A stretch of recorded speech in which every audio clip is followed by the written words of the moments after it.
All Blacks face tough test against Springboks.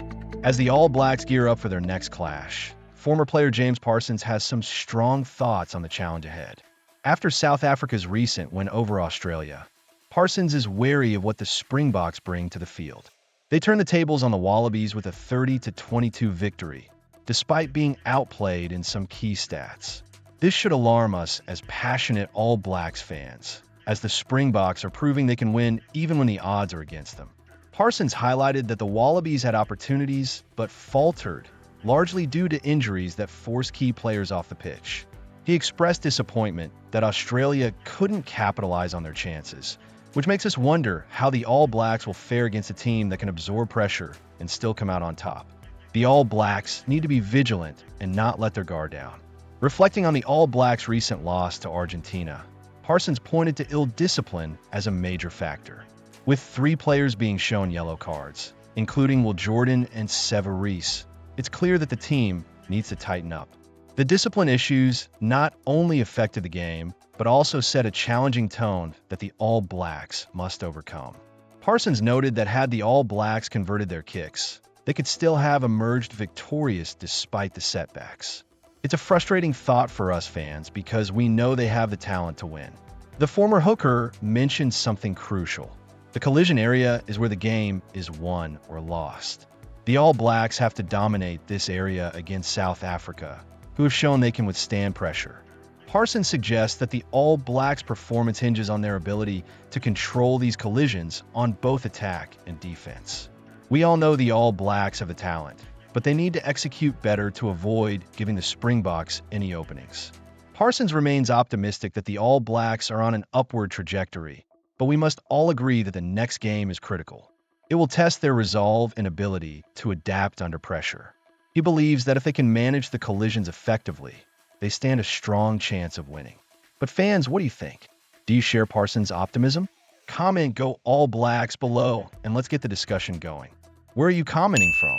And what do you think the All Blacks need to do to secure a win against the Springboks? Let's hear your thoughts. All Blacks stumble in Buenos Aires, a call for passion and power.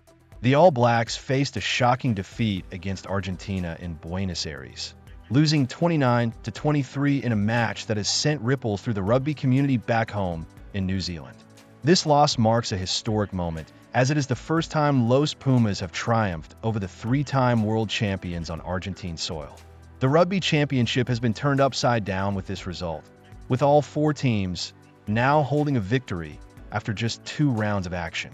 Former All Blacks number 8 Murray Mexted weighed in on the shocking loss, emphasizing the team's failure to generate front football. He believes that the All Blacks were outmatched in the physical battle, which ultimately cost them the game.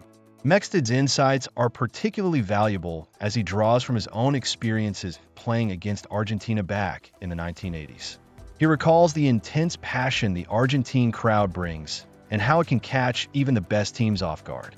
What do you think, fans? Is Mexted right about the need for a stronger forward performance? Comment Go All Blacks to show your support. The criticism directed at head coach Scott Robertson has been fierce, with the next match against the Springboks on September 6th looming large. Many fans are questioning the team's mental toughness and preparation. Mexted believes that the All Blacks need to learn how to handle the pressure and the atmosphere that teams like Argentina bring to the pitch. The noise from the crowd, he argues, can affect not only the players but also the officials, making every decision feel more weighted. Fans, it's time to rally behind our team. The All Blacks are known for their resilience, and this defeat could serve as a wake-up call. But do they have what it takes to bounce back against the Springboks?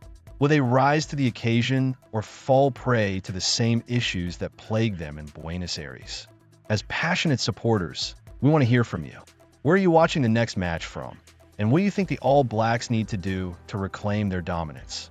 Share your thoughts along with your city in the comments below. Go All Blacks! The showdown, All Blacks versus Springboks, a clash of generations. This weekend, rugby fans are in for a treat as the All Blacks take on the Springboks at Eden Park on September 6th. This matchup isn't just about the 2 best teams in the world squaring off. It's also a fascinating glimpse into how both sides are handling the complexities of generational change. With the All Blacks and Springboks dominating the rugby scene for nearly 2 decades, it's clear that the stakes are high, and the pressure is mounting for both coaches, Scott Robertson and Rassie Erasmus. Now, let's take a moment to reflect on the current state of both teams. While the Springboks have a seasoned squad, there are concerns about the age of their players. With key figures like Eben Etzebeth and Sia Khaleesi in their 30s, questions arise about their ability to maintain peak performance leading up to the 2025 World Cup. It's a valid point, and I can't help but wonder how long they can keep up the intensity. What do you all think? Are these veteran players still the backbone of the Springbok squad? Or is it time for fresh blood? On the flip side, the All Blacks seem to be experiencing a bit of a mixed bag as well. A disgruntled Kiwi fan recently pointed out that the young talent coming through isn't stepping up to the plate. This raises concerns about the leadership within the team. Is there enough guidance from experienced players to help the younger ones flourish? Are we witnessing a disconnect that could cost us in crucial matches? Comment Go All Blacks below with your thoughts. It's crucial to understand that transitioning from a veteran team to a younger one isn't an easy task, especially at the international level. Unlike club teams that have more time to build chemistry and culture, national teams have limited opportunities to gel. This can lead to inconsistencies on the field, which we've certainly seen in recent performances. As we look ahead to the 2-test series in New Zealand, this feels like a pivotal moment for both Erasmus and Robertson. Erasmus has had some success in his succession planning, but his reliance on seasoned players in recent games points to the fact that his strategy may not be as effective as he'd hoped. On the other hand, Robertson's inexperience at the international level raises questions. While he's had immense success with the Crusaders, does he have what it takes to steer the All Blacks through this tricky transition? Justin Marshall's recent remarks about players appearing overwhelmed by information hit home. It underscores the need for a more intuitive style of play, especially when dealing with a team that is still finding its footing. The essence of rugby lies in making quick decisions on the field, and it seems the All Blacks are struggling with that at the moment. As fans, we have a unique perspective. We watch the games from our armchairs and analyze every play. Yet the reality for these coaches is far more complex. They're not just managing a game. They're navigating the intricate web of evolving cultures and generational shifts. The next 3 weeks will be crucial in determining how well these changes are taking shape. What do you think, rugby fans? How do you feel about the All Blacks' current trajectory? Are we on the verge of a bright new chapter, or are we facing a challenging road ahead? Let us know your thoughts in the comments, along with your city. Go All Blacks. Title: The Scrum Debate. Are All Blacks being shortchanged? As passionate supporters of the All Blacks, we need to dive into a pressing issue that's been simmering in the rugby world. Former Wallabies head coach Ewan McKenzie has voiced serious concerns about the ongoing trend in rugby where scrums are losing their competitive edge. If you've been watching the Rugby Championship, you might have noticed this shift. Scrums have become less of a contest and more of a chore, and frankly, it's getting frustrating. McKenzie pointed out during the Rugby Unity podcast that referees are increasingly urging scrum halves to play on when scrums collapse.